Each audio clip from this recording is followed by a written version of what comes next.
성도 여러분 안녕하십니까? 평안히 잘 주무셨습니까? 오늘 말씀의 제목은 마음과 믿음을 지키라. 잠언 4장 23절 말씀을 읽겠습니다. 모든 지킬 만한 것 중에 더욱 내 마음을 지키라. 생명의 근원이 이에서 남이니라. 인기 작가이자 국회의원이었던 김홍신 씨라는 분은 오랫동안 피우던 담배를 끊었습니다. 그는 죽는 날에도 담배를 입에 물고 죽겠다라고 할 정도로 담배를 참 사랑하는 애연가였다고 하는데, 그가 담배를 끊게 된 것은 스승이 던진 한마디 말 때문이었습니다. 쥐도 독약인 줄 알면 먹지 않는데 사람은 독약인 줄 알면서도 먹는다고. 또 세상을 끌고 가도 시원찮은데 담배한테 끌려다니겠는가 라고 이야기하는 그 스승의 말을 듣고 담배를 바로 끊었다고 합니다. 그가 담배를 끊었다라는 말을 듣자 지인들이 그를 가리켜 참 독한 사람이라고 말했다고 합니다. 그러자 김홍신 씨는 이렇게 그에게 말했다고 합니다. 독극물을 삼키는 사람이 독하지 어찌 버린 사람이 독하겠는가. 이 말씀을 들으면서 참 맞는 말씀 같습니다. 말인 것 같습니다. 믿음의 관점에서 우리가 이 말을 보더라도 내가 죄를 저지르면 하나님께서 슬퍼하시고 또 나를 어떤 시선으로 바라보실 줄 알면서도 그 죄를 저지르는 것, 참 얼마나 그 알면서도 저지르는 그 죄가 얼마나 지독한 것입니까? 그런데 더 지독한 것은 그 죄를 저지르고도 회개할 줄 모르는 것입니다. 요즘 사람들은 예전보다 더욱 하나님을 두려워하지 않는 것 같습니다.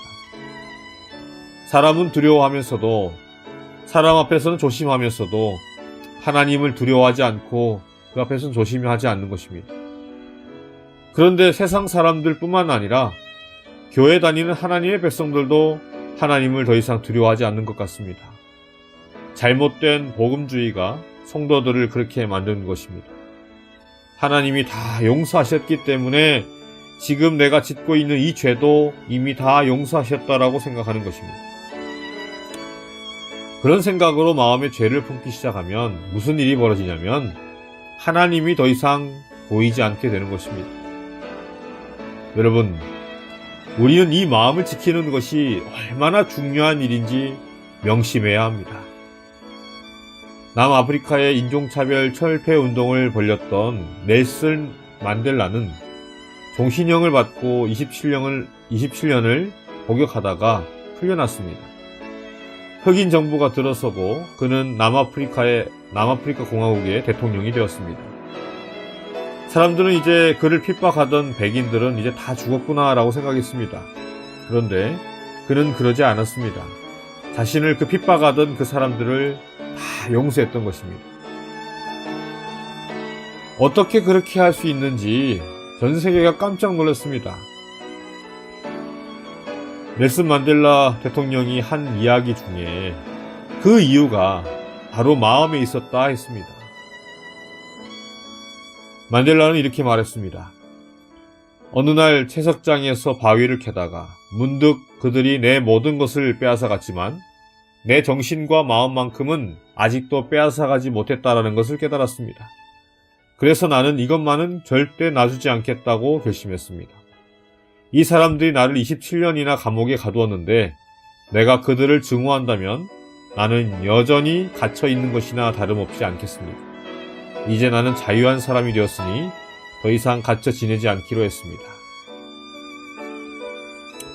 그는 마음이 얼마나 중요한지 알았던 사람이었습니다.